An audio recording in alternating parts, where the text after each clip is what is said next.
On vit tous dans des mondes différents. Et tout autour de nous, il y a des gens qui vont quelque part et il y a des gens qui tournent en rond.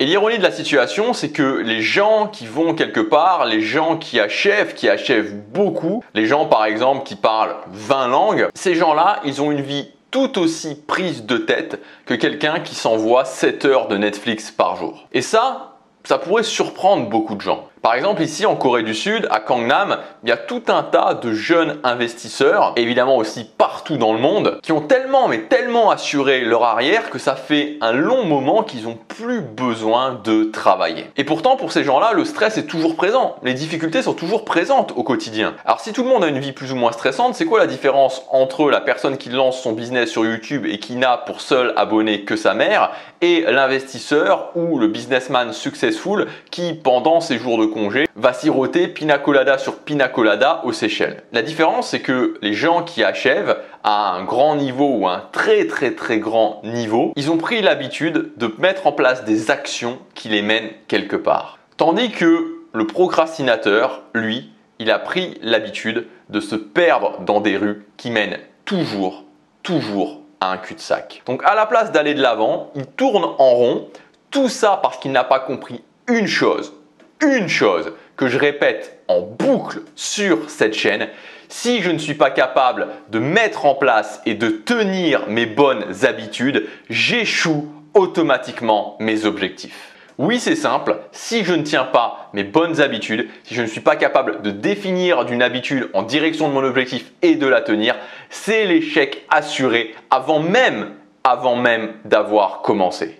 Alors dans 99,9% des cas évidemment, parce qu'il y a toujours des gens qui gagnent au loto. Et ça, cette règle, c'est même plus qu'une règle, c'est un axiome, c'est-à-dire quelque chose qui est admis sans démonstration. C'est exactement la même chose que si tu manges 10 Big Mac par jour. Si tu manges 10 Big Mac par jour, tu vas grossir. C'est un axiome. Si je ne tiens pas mes bonnes habitudes, j'échoue automatiquement mes objectifs. C'est comme ça. Et j'insiste là-dessus parce que je pense que ça fait vraiment souffrir beaucoup de gens. Je le sais en fait parce que moi j'en ai beaucoup souffert pendant des années et je sais qu'il y a des gens qui se regardent cette vidéo et qui souffrent de ça, de ne pas atteindre leurs objectifs. Quand tu as un objectif que tu te fixes et que tu t'y engages comme sortir de l'isolement social, comme perdre 5 à 6 kilos ou 10 kilos, comme le fait de gagner 2000 € par mois avec ton business en ligne et que tu n'y arrives pas, que tu n'y arrives vraiment pas, les semaines passent, les mois passent, les années passent, c'est une réelle souffrance. Et plus que ça, parce qu'au-delà de la souffrance, ça appelle une remise en question générale. Tu finis par te demander, mais quoi? Qu'est-ce qui cloche avec moi? Est-ce qu'il y a un problème réellement avec moi? J'ai une conviction, on peut tous changer ça en mettant en place une habitude. Et une habitude, qu'est-ce que c'est? C'est l'exploitation, c'est la définition même de l'habitude, l'exploitation d'un mécanisme préexistant du cerveau. Si tu apprends à tenir tes habitudes, tu réussis. Tu peux faire ce raccourci dans ta tête: habitude égale succès, habitude égale succès, habitude égale succès. Dans cette vidéo, voyons 5 choses très concrètes qui t'empêchent de tenir tes bonnes habitudes. Juste avant, si tu veux aller plus loin, je te rappelle qu'aujourd'hui, c'est le tout dernier jour pour accéder à ma grosse promotion sur ma formation Le pouvoir des habitudes, auquel j'ai rajouté en bonus totalement gratuit la formation Relancer son année 2020. Donc c'est le premier lien dans la description. Tu peux y accéder pour moins de 100 € et ça se termine ce soir à 23h59. Première chose qui t'empêche de tenir tes habitudes, de ne pas réussir à tenir tes habitudes et donc d'échouer systématiquement tous tes objectifs, c'est que tu n'as pas de désir brûlant. Tu dois avoir un désir brûlant, tu dois avoir un désir, c'est-à-dire que derrière une habitude, il y a un objectif, derrière un objectif, il y a une vision, derrière une vision, il y a un désir. Ça part du désir. S'il n'y a pas ce désir, tu ne peux pas y arriver. Alors, il faut évidemment faire la part des choses, c'est-à-dire qu'il y a des gens qui vont aller trop dans l'excès inverse, qui vont dire oui, mais est-ce que ce désir, il est vraiment très brûlant? Est-ce que c'est vraiment le désir le plus brûlant que je peux avoir? Bon, là, on rentre dans l'overthinking, on pense beaucoup trop. Mais si aujourd'hui, tu n'as pas de désir brûlant, tu essaies d'atteindre un objectif, tu essaies de mettre en place des habitudes sans désir brûlant, tu peux pas y arriver. Il faut vraiment que tu aies un truc qui émotionnellement te dise ok. Et souvent les gens qui n'arrivent pas justement à avoir ce désir brûlant, c'est pas qu'ils n'ont pas de désir brûlant, c'est qu'ils se limitent. Ils se disent ok, voilà, ces choses que je veux vraiment, c'est pas possible. Alors je vais plutôt viser des choses qui me semblent possibles. C'est une très grosse erreur de faire ça. Il vaut mieux viser beaucoup plus gros, découper en étapes et comme ça avoir ce désir brûlant. Deuxième point, tu confonds habitude et action répétée. Ce n'est pas la même chose. Une habitude, comme on l'a vu, c'est un mécanisme préexistant du cerveau, l'exploitation d'un mécanisme préexistant du cerveau qui s'appelle l'ancrage d'ailleurs. Et une action répétée, c'est simplement une action que je fais plusieurs fois par semaine ou tous les jours. Mais ça n'a rien à voir avec une habitude. C'est-à-dire que si aujourd'hui aujourd'hui tu as déjà mis en place ce que tu pensais être une habitude, tu as déjà fait des actions, je sais pas moi par exemple travailler sur quelque chose en particulier, l'anglais, la guitare, la danse ou ce que tu veux, tous les jours pendant 90 jours ou pendant même 100 jours et qu'à un moment donné tu as arrêté, c'est tout simplement parce que tu as mis en place une action répétée et pas une habitude. L'habitude c'est basé sur l'ancrage, mécanisme du cerveau, l'action répétée c'est basé sur la volonté finit toujours par céder, donc tu finis toujours par arrêter quand tu mets en place des actions répétées. Troisième point, tu n'utilises pas de méthode, tu fais les choses un petit peu au petit bonheur la chance parce que tu penses que bah voilà, si je décide d'aller courir tous les jours, bah ça va être suffisant, sauf que ça ne fonctionne pas comme ça.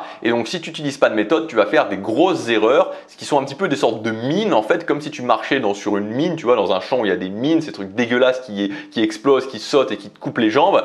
Voilà, c'est exactement la même chose au niveau des habitudes. Si t'as pas de méthode, tu vas faire des grosses erreurs, comme si tu te faisais exploser une mine dans la figure et forcément bah, tu vas pas y arriver. Alors qu'est-ce qu'il y a comme mine basique? C'est par exemple le fait que une habitude ça se fait toujours au même moment avec un déclencheur. Si tu fais ton habitude une fois le matin, le soir, puis le midi, etc. c'est pas une habitude, ça ne peut pas fonctionner. Donc suis une méthode. Quatrième point, tu n'admets pas de commencer petit. Il y a beaucoup de gens qui n'arrivent pas à tenir leurs habitudes, ils vont utiliser une méthode mais ils n'admettent pas de commencer petit. Ils veulent absolument aller à la salle de musculation 4 fois par semaine pendant 2 heures pour commencer. Ils veulent absolument travailler leur anglais 2 heures par jour. Ils veulent absolument travailler sur leur projet 1 heure tous les jours, 1 heure le matin ou 1 heure le soir. Il faut commencer petit. On part tous d'un point de départ. Si aujourd'hui tu pars d'un point de départ assez éloigné, c'est pas grave. Encore une fois, l'important c'est de parcourir du chemin, mais il faut que tu admettes de commencer petit. Et enfin, le dernier point, et un point qui peut paraître peut-être un petit peu étrange, mais qui pourtant pour beaucoup de gens est peut-être la cause numéro 1 même du fait de ne pas réussir à tenir ses habitudes, c'est tout simplement le fait de ne pas croire à la méthode. C'est-à-dire qu'il y a beaucoup de gens qui pensent que finalement, s'ils n'arrivent pas à tenir leurs habitudes, c'est pas si grave et ils pourront faire différemment avec diverses techniques d'efficacité. C'est une énorme erreur, c'est une très grosse erreur. Et moi, ça me rend triste pour ces gens-là parce que c'est l'échec. C'est l'échec à l'infini qui va se passer. Et donc, si aujourd'hui vous êtes dans une situation où vous n'êtes pas capable de tenir vos habitudes, la mauvaise nouvelle, la très mauvaise nouvelle, c'est que si vous pensez que vous pouvez la remplacer par une stratégie d'efficacité, de productivité ou que sais-je, c'est une très mauvaise idée parce que vous allez continuer à échouer encore et encore.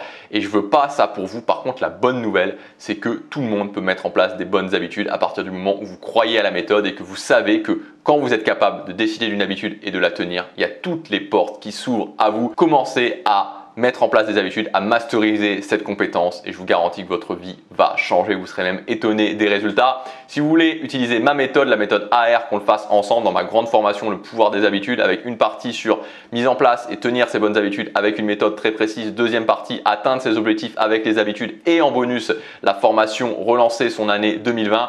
C'est juste que ce soir 23h59 vous pouvez y accéder pour moins de 100 €. C'est le premier lien dans la description. Moi je vous dis à demain pour la prochaine vidéo, je vous souhaite plein de succès, chaque jour compte.